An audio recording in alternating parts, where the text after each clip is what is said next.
Hi viewers, welcome to our channel.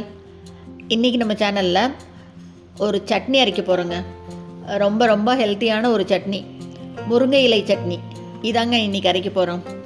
இதை சாதத்தில் கலந்தும் சாப்பிட்லாம், இல்லை இட்லி தோசைக்கு தொட்டுட்டும் சாப்பிட்லாம். இந்த சட்னி எப்படி அரைக்கிறதுன்னு பார்க்குறதுக்கு முன்னால் இப்போ தான் நம்ம சேனலில் ஃபஸ்ட் டைம் பார்க்குறீங்கன்னா கண்டிப்பாக சப்ஸ்கிரைப் பண்ணிவிட்டு பாருங்கள். கூடவே பக்கத்தில் இருக்கிற பெல் ஐக்கானில் ஆல்ங்கிறத தட்டி விடுங்க. ஸோ நான் போடுற வீடியோ எல்லாமே உடனுக்குடனே நோட்டிஃபிகேஷனாக வந்துடும்.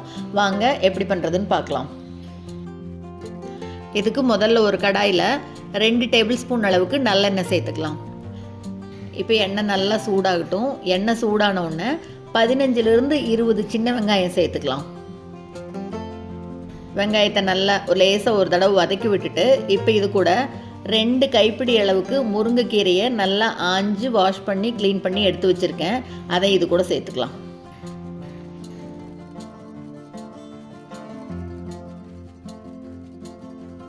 முருங்கைக்கீரை அடிக்கடி உணவில் சேர்த்துக்கணுங்க. ரொம்ப ரொம்ப உடம்புக்கு நல்லது. அவ்வளோ சத்து இருக்குது இதில்.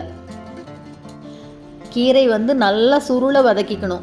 முருங்கைக்கீரை நல்லா வதங்கலைன்னா வயிற்று வலி வந்துடும். அதனால் முருங்கைக்கீரை நல்லா வதக்கிக்கணும். வெங்காயத்தோடு சேர்த்து நல்லா சுருளை வர வரைக்கும் வதக்கிக்கலாம்.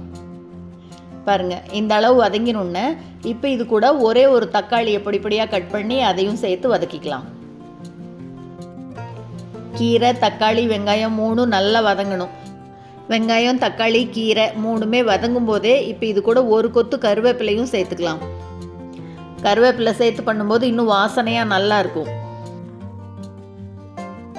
இப்போ இது கூடவே 1/2 டீஸ்பூன் அளவு சீரகம், 1 டீஸ்பூன் அளவு மல்லி, வரமல்லி சேர்த்துக்கிறேன். இது 2ஐயும் சேர்த்து நல்லா வறுத்து விட்டுக்கலாம். மல்லியும் சீரகமும் அப்படி நல்லா பொரிஞ்சு வந்துடும். இது கூடவே இப்போ இது கூட கொஞ்சமாக கொத்தமல்லி தழை சேர்த்துக்கலாம். கொஞ்சம் இந்த அளவுக்கு இருந்ததுன்னா போதும். நல்லா வதக்கி விட்டுறலாம். மல்லித்தழை சீக்கிரமே வதங்கிரும். பாருங்க, நல்லா மல்லி சீரகம் எல்லாம் பொரிஞ்சு வந்ததுக்கப்புறமா இப்போ இது கூட காரத்துக்கு 3 காஞ்ச மிளகாய் சேர்த்துக்கிறேன்.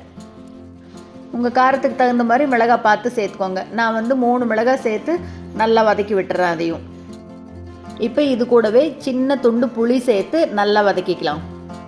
எல்லாமே நல்லா வதங்கினதுக்கப்புறமா இப்போ அடுப்பை ஆஃப் பண்ணிவிட்டு இதுக்கு தேவையான அளவு உப்பு சேர்த்துக்கலாம்.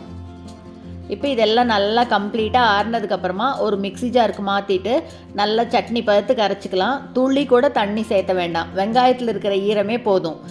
பாருங்கள், நல்லா இந்த மாதிரி சட்னி மாதிரி அரைச்சிக்கலாம். இதுக்கு தாளிப்பு கூட தேவையில்லைங்க. அவ்வளோதாங்க, அருமையான முருங்கை இலை சட்னி சூப்பராக ரெடி ஆயிடுச்சு. நல்ல புளிப்பு காரமாக அப்படியே உப்பு வரப்பாக சூப்பராக இருக்கும். சூடாக சாதத்து மேலே போட்டு கலந்தும் சாப்பிட்லாம், இல்லைன்னா இட்லி தோசைக்கு தொட்டுட்டும் சாப்பிட்லாம். சூப்பரான இந்த சட்னியை நீங்களும் செஞ்சு பார்த்துட்டு மறக்காமல் கமெண்ட்டில் சொல்லுங்கள். தேங்க்ஸ் ஃபார் வாட்சிங்.